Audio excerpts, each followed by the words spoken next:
Mari kita melihat negara mana yang merupakan mitra dagang Tiongkok terbesar di dunia. Apakah Amerika? Uni Eropa? Bukan. ASEAN adalah mitra perdagangan Tiongkok terbesar, nomor 1. Apa artinya data ini bagi kita? Secara prinsip dagang, artinya Tiongkok mendapatkan keuntungan terbesar dari ASEAN. Catat ya, Tiongkok tidak akan dagang kalau tidak untung. Di dalam bernegara, kita harus dapat pastikan dan harus Anda ketahui, ini pelajaran bernegara. Tidak ada yang namanya friendship atau sesama negara itu berteman. Karena pada dasarnya, di ujung-ujungnya, setiap negara selalu mementingkan nation interest negara masing-masing. Ini yang perlu berkali-kali kita ingatkan. Kalau pejabatnya mengerti bernegara, maka bukan personal interest dan kepentingan jabatan yang didulukan, baru rakyatnya. Harusnya rakyatnya didahulukan, baru kalau ada implikasi cuan buat dirinya, ya atur dah sana. Walaupun sebenarnya itu tidak boleh, tapi namanya juga pejabat berkuasa mutlak. Bisalah diatur oleh mereka untuk mereka dapat sesuatu di zaman old mind begini. Beda nanti pada saat zaman new mind-nya menjabat. Ya total pejabatnya abdi masyarakat. Bener deh,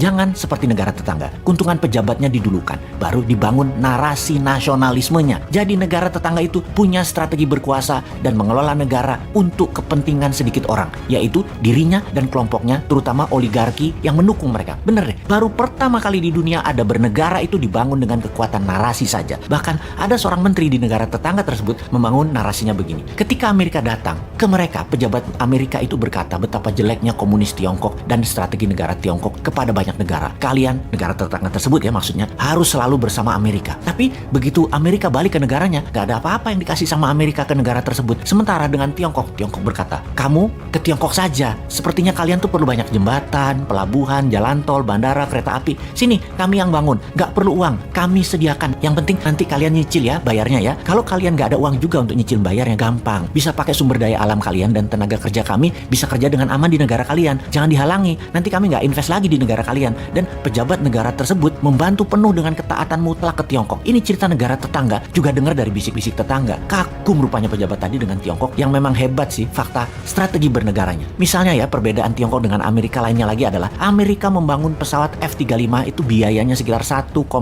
triliun dolar atau 1.700 bilion dolar atau sekitar 10 kali APBN Indonesia. Tiongkok dengan yuannya senilai 1,7 triliun dolar juga. Beda, tidak membangun pesawat tempur tapi mengikat 70 negara dengan obor atau dengan One Belt One Road-nya. Faktanya lagi pesawat Amerika itu tidak pernah terbang lama, apalagi berperang, sementara Tiongkok menggunakannya untuk membuat negaranya punya aset di negara lain. Disinilah Amerika akan kalah dengan Tiongkok dalam jangka panjang, karena Tiongkok memikat dengan terlihat membantu ekonomi sebuah negara. Jadi kasihan memang banyak negara tetangga, kalau pemahaman bernegara pejabatnya tipis dan kuat narasi membangun nasionalismenya, negara tersebut akan habis aset nasionalnya dan anak cucunya nanti ketika mereka nggak jabat tinggal bayarin hutang. Inilah yang disayangkan oleh New Mind. Pertanyaan sederhana, Tiongkok punya yuan sampai senilai 1,7 triliun atau 1.700 bilion dolar itu datangnya dari mana? Inilah yang akan kita lakukan di masa nanti ketika old mind lengser dan ketika rakyat dengan sadar tidak memilih old mind lagi. Apa yang kita lakukan? Printing money berbasis proyek, termasuk proyek negara lain. Ini harus huruf kapital ya, yang akan kita kuasai. Sekali lagi, negara yang akan kita kuasai. Dialog mengenai printing money memang banyak menimbulkan kontroversi, namun tetap harus kita perjuangkan. Kita semua tahu bahwa pejabat di negara demokrasi harus siap ditantang dengan pemahaman yang lain yang baru, yang mungkin lebih baik. Namun ketika ada yang mengatakan printing money, sayangnya otak langsung ada kata inflasi dan mengatakan ini akan menyebab pemerintah menjadikan negara hiperinflasi. Siapapun yang bicara seperti itu berulang-ulang, pasti orang ini nggak pernah belajar ilmu ekonomi. Nggak segoblok itu ide printing money menghasilkan hyperinflasi kayak Venezuela. Naif bener yang ngomong begitu. Semua ada dalilnya, semua ada bukti yang telah dilakukan dan berjalan dengan baik. Kita ingetin ya, pada saat sebelum Perang Dunia Kedua, yang mana untuk biaya Perang Dunia Kedua, ekonom terkenal Profesor JMK yang menjadi penghitung war cost accounting atas biaya perang yang menjadi dasar Federal Reserve cetak uang. Sebelumnya, dia menjadi penghitung Project Relief Amerika yang lain yang membuat Amerika keluar dari Great Depression. Profesor JMK juga menghitung dan membangun Amerika berbasis infrastruktur statis jalan bebas hambatan di tahun 1933 dan 1936 dalam pemerintahan FDR, Franklin Roosevelt. Juga berbarengan infrastruktur dinamis membangun industri permesinan, yaitu kendaraan bermotor, pembangkit listrik, dan alat-alat kebutuhan rumah tangga. Dana tersebut dari mana? Cetak uang berbasis proyek yang bernama New Deal. Program ini memiliki moto 3R, Relief, Recovery,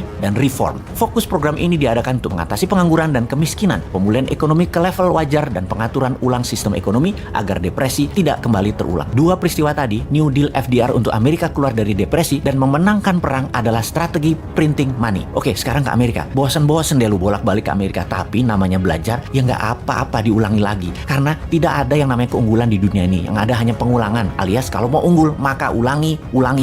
Di sini terkadang timbul kekosletan otak si Sontoloyo ini. Selain konsep MMT di dalam membangun Indonesia yang tidak bisa diterima oleh para menteri yang pro IMF juga pro obor, maka mungkin baru bisa dijalankan setelah mereka tidak menjabat. New Mind sangat menyayangkan ketidakberanian mereka saat ini mengingat mereka masih 3 tahun lagi berkuasa. Terlambatnya Indonesia untuk tidak miring ke Tiongkok dan berdikari, sungguh hal ini membuang-buang waktu Indonesia selama 3 tahun ke depan. Belum bisa mulai untuk menjadi negara terbesar di dunia. Atau mungkin mereka memang tidak mau dicatat sejarah sebagai pejuang kedaulatan Indonesia berikutnya. Mereka maunya dicatat sebagai orang yang manut dengan IMF dan obor Tiongkok. Ya, nggak apa-apa juga, nama juga pilihan hidup kok. Oke. Jadi, ada baiknya kita ambil program New Deal ala Amerika ini untuk Indonesia. Kita akan printing money untuk membangun seperti apa yang Amerika lakukan tahun 33 sampai tahun 42, seperti Tiongkok bangun tahun 89 sampai 2009, ditambah lagi kita adopsi New Deal-nya Stephanie Kelton untuk yang punya konsep printing money ini. Apa konsepnya? MMT-nya New Mind, ada SWF, printing money, TINA, Tiara, dan sekarang ditambah Green MMT. Kita perang dengan perusak alam, serta perang dengan globalis yang menggunakan virus. Jadi kita akan membela kesehatan dunia. Kita akan pimpin dunia untuk lingkungan hidup, kesehatan, atau pro-life strategi. Ini pasti dilawan keras oleh globalis cabal yang anti-life, tidak pro-life. Cabalis mendukung nuklir, uranium, fosil oil, batu bara, virus COVID yang meluas dan merusak lingkungan lainnya, termasuk perang bedil-bedilan seperti yang terjadi di Timur Tengah saat ini. Jadi kembali ke printing money. Masih bilang inflasi, tak tutup endasmu.